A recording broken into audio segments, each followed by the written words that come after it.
should really change shirts or something, but Kind of quick wardrobe change. Yeah, I'll turn your shirt red. Go for it. Yeah. We didn't film this all in one night. What are you talking about? Hi, guys. You're back with Telltale. I'm Emily. I'm Greg. Yeah. We wanted to do a quick video on how to read a classical book for all it's worth.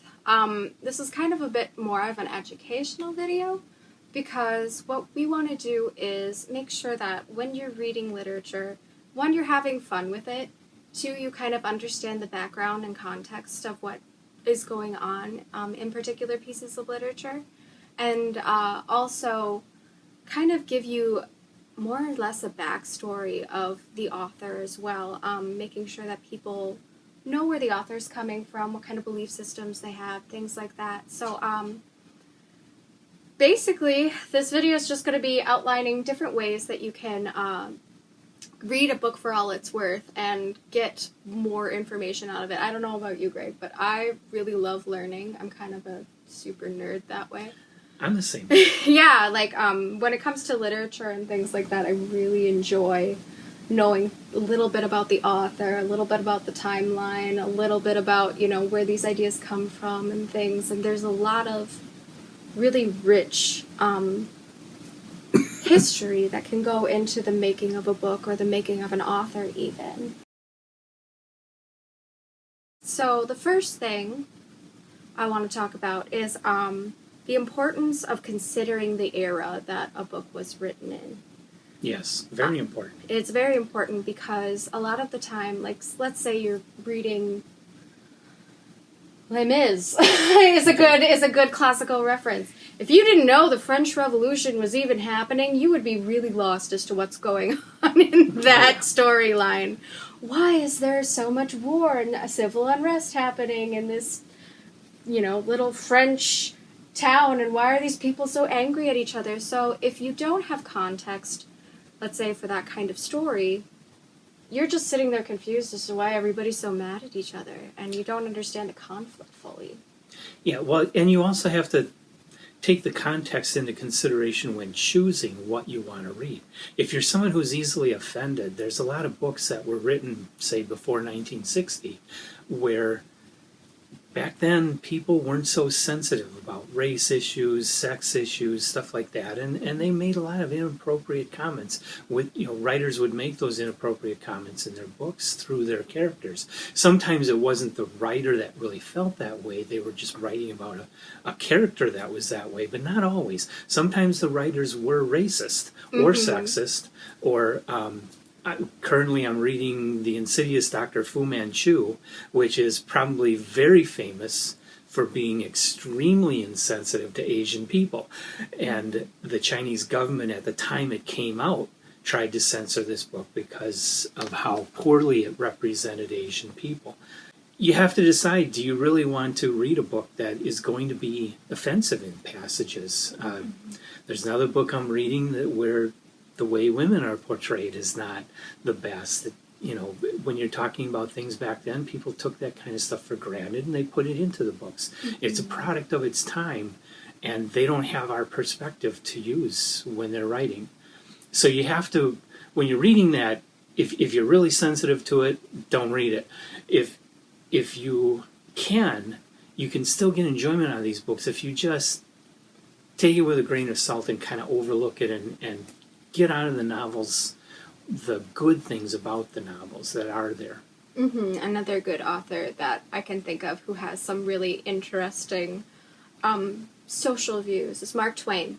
His stuff is absolutely famous, one of the greatest American writers that there was, and yet super racist, very anti-Semitic, very much a product of his time, though. So understanding what was going on, kind of political climate, social climate, pop culture climate, having that background when you're reading a piece of literature is always important.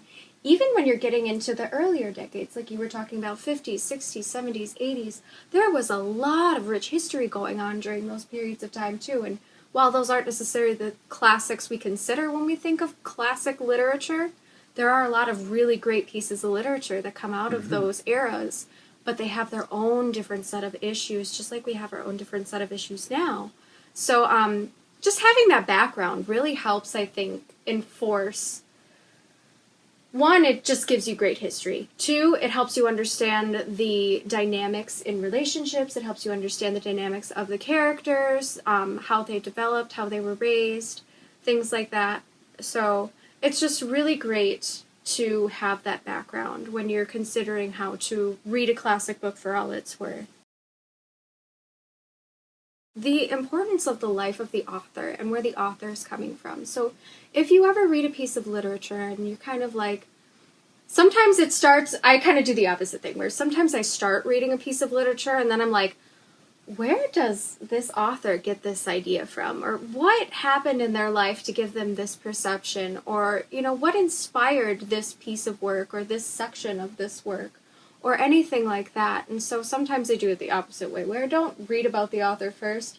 I kind of become interested later after the initial beginning of reading a piece of work. So one of the things I always encourage people to do is, if you're reading a really interesting book, start getting interested in the author. Read about their life, find their biographies, find memoirs if they have it, journals. The nice thing about classic literature is that most of the authors from those time periods, especially when you're doing 1800s, 1900s, they all had kept journals. Everybody documented their own lives, or they wrote letters to family members. And historians over time, as their literature became classics, and as they realized the relevance and importance of their work, they just kind of started collecting all these pieces of ephemera that these authors developed, because not only was the book itself really important, but the pieces of their lives ended up being extremely relevant to the literature that they made. So, and sometimes you're often surprised, because sometimes the author's life is far more interesting than the books they write. Sometimes. Yeah, so you can kind of be a little surprised that way. I think Jane Austen is a very interesting character. She kind of writes a lot of stories based off personal experience, it seems. But at the same time, she had a very fascinating life. She never ended up being a woman who had the love life that she always portrayed in her literature. In fact, she ended up being a bachelorette the rest of her life. So she never really ended up fulfilling that part of her life, but she fulfilled it with literature and had very interesting ideas and was very innovative for her time. So sometimes the background is always more interesting. Like if you read H.G. Wells, who I'm currently trying to read everything he wrote, a lot of his books are about average guys thrown into extraordinary situations, and that's because Wells himself came from a very working class background and was looking at having to go into a career as just another working class person, which back then the working class was very poor. He always put these average everyman type characters into his stories because that's what his background was.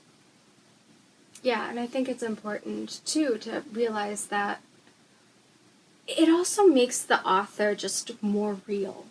Mm-hmm. You realize this was a real living person who wrote this piece of work, and I think that's really empowering to people, because a lot of the time these authors were just normal people. They were just Joe Schmoes, probably, did this as a labor of love, really enjoyed writing, really had a lot of stories in their head, and were just getting them out.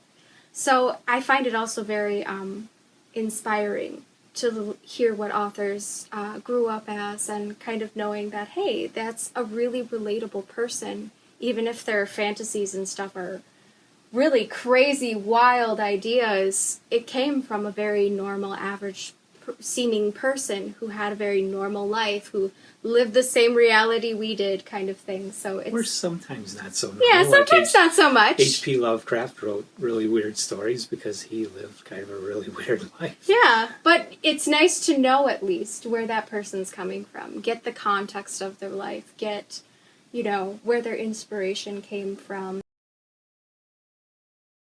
One of the other things that's really important when you're reading literature and how to get the most you can out of it is trying to figure out how to personally connect to the story or the author, or which is kind of what all this research or looking into these this background of the authors and the era it's in. That's kind of what this all builds up to, is trying to find, I guess, like a personal relevance and how reading these affects our lives and the lives of people we know who've also read them, or just the ripple effect that these can have. And that also means exploring like the universal themes. Kind of basic psychology can be a way of understanding where that comes from. Like if you're reading a piece of literature that has a lot of abuse, as often happens, because a lot of stories take place in periods of time where poor people kind of just had kids to have kids, like, or to work the farm or whatever. They dealt with people more like they were possessions. So one of the things that you can do is kind of find ways of building that personal significance and making that personal connection with the literature. Find ways that you can relate to the characters, relate to the author, find ways to kind of incorporate those themes in your life. If there's some philosophical ideal or something that's in the book that really resonates with you, or making sure that, you know, you just talk about the really human parts of it, like the struggles that they deal with that you can relate to, the I guess the inspirational things that you can relate to. I think that's a good way of getting a lot out of your literature, is finding ways that you can connect with it and really, I guess, develop, one, an opinion about what you're reading, and two, you can just develop this personal relationship almost with this piece of literature. So I guess one of the things, like a way that I can personally connect with literature a lot of the time, is when I see common interests. Like I like to pick up books that are about creative people, or as a teenager, I often felt like kind of an outcast because I was a really awkward kid, I guess. But having those stories about the awkward kid becoming not necessarily the in kid, but having significance and finding meaning, I think was always really important to me, especially as I developed into an adult. And now that I'm an adult, I find I'm reading more memoirs and things like that about real people because, one, they were real people who did great things, but two, they were just people, and so I can make that personal connection. So I think that's good to do. I think I'm totally the opposite of that. I got heavily into science fiction because I didn't want to read about real people or reality. I wanted to escape from it all. Yeah. And it gave me, you know, I can go off to all these other worlds and meet all these other types of people that I could never possibly meet on Earth. Having that escape is really, I think it's really important for people too. One, because it helps you reset your own brain and really evaluate your own life. But two, that's a way you make a personal connection. Like, at the end of the day, you get to be transported and live all these other lives, even if yours is more mundane or it's an average life. You still have all these other lives that can make it exciting for you. So I think that's super relevant and really important. And you do see in characters, in, say, a realistic novel written in the 1800s, you will see things about those characters that do relate to you, that you can say, yeah, I've dealt with that. I thought that. I totally agree with what that character's doing, or not. They might be villains, but you will see a certain amount of humanity in any well-written work of fiction. And anything that makes you feel is probably a good read for you. Like, even if it makes you uncomfortable, but you don't want to be so uncomfortable that you get angry at the piece of literature, or you don't want to continue reading it, but you want to be uncomfortable enough that it's thought-provoking. I guess that's a better way of saying it. Don't get uncomfortable, but be really thoughtful about it. Try to connect with it. Try to see why you're experiencing the emotions you're experiencing while you're reading this piece of literature. What is it about this one that speaks to you or doesn't? So I think that's a good way, I think, of putting it, is just kind of have that connection with it and really evaluate what your response is. And a lot of times you can see those connections even in people that you don't like. I think Characters that you don't like. Yeah, I develop that a lot too, where you kind of start recognizing your own failures and a lot of villains. Like, I have a hard time with that sometimes, where you're sitting there and being like, oh, that villain developed this because they were mistreated. They have like that sympathy factor. Yeah. And I'm just like, oh, that could be anybody, especially me. Mm-hmm. You could become that villain. So making that personal connection is one of those, it's kind of hard because you don't want to be the villain. You want to be the hero. Yeah. But sometimes the villain is cool, though. Yeah, sometimes you are more Darth Vader than Luke Skywalker. Mm-hmm. Don't be a whiny Or your teenager. dad. Yeah. Don't be a whiny teenager. Yeah. Uncle Owen. Mm-hmm. But yeah. All right. So I have this great quote from Candide. It's from page 73. This was written by Voltaire. And it's a dialogue between Martin and Candide, Candide is the main character, of course. And he's kind of this naive young man who is traveling through life, having been taught that this is the best of all possible worlds. And There's so... a song made on that point. Yeah. So, he goes, but for what end, then, has this world been formed, as he's in conversation with this character, Martin, who believes everything's meaningless. And Martin replies, to plague us to death.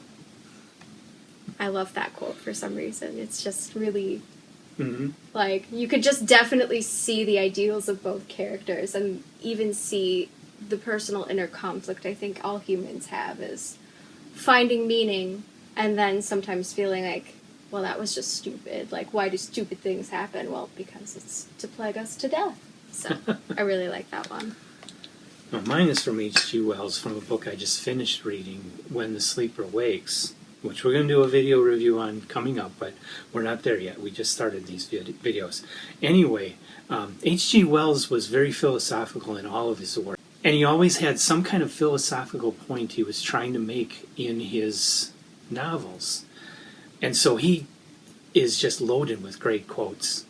And one from When the Sleeper Wakes is, we were making the future, he said, one of the characters in the novel, and hardly any of us troubled to think what future we were making. And here it is, which I thought was great and relevant to what we're going through now. We're making a lot of decisions, having a lot of different political movements pushing us in one direction or another right now, and who knows where we're going to end up from here with all the disagreements that are going on in our culture right now. And it is going to forge our future. Whatever path we end up ultimately taking from here is going to forge our future, and that's the way our children are going to be living. They're going to have to deal with it. And so it is important to really think about what the heck you're doing. Are you going to screw it up? Are you going to get it right? And it's kind of what Wells was trying to say with the whole book, is that, well, you got to think about the future. By having this character wake up 200 years in the future, he was kind of illustrating that fact that things are going to change, and they're going to change based on what we do today. Yes. And I think, too, you can relate that a lot to the development of technology. We kind of just made it with certain intentions without realizing the rest of the intentions it could have, or the rest of the consequences. And consequences aren't necessarily always negative, but they are consequences nonetheless. So that's really thought-provoking. I like that quote a lot. All right. Well, thanks, guys, for watching our video. Thanks for letting us talk at you for a few minutes. Feel free to leave any comments below and let us know what you think. If you have any additional ideas as to how to read any piece of literature, even, not just the classics, for all it's worth. If you have a favorite quote, feel free to share it. And otherwise, subscribe, hang out with us, dialogue with us. We always like to hear from you. But we're okay if you aren't talking to us because you're too busy reading a classic book. We highly approve of that. Highly approve. Have a great one, guys. Go read. Yeah, go read.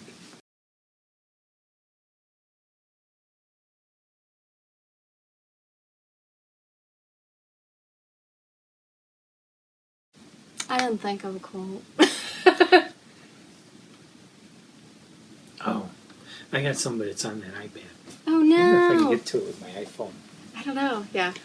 I should be able to We'll get clip to all it this on part my out. Oh, yeah. The wonders of editing. You guys in internet land will never ever see this part. This part Unless I decide to throw it in. put it in the blooper section. Golly gee willikers, Kindle. Yeah, how more modern can you be? Yeah, Two people here we searching are. their phones. This is definitely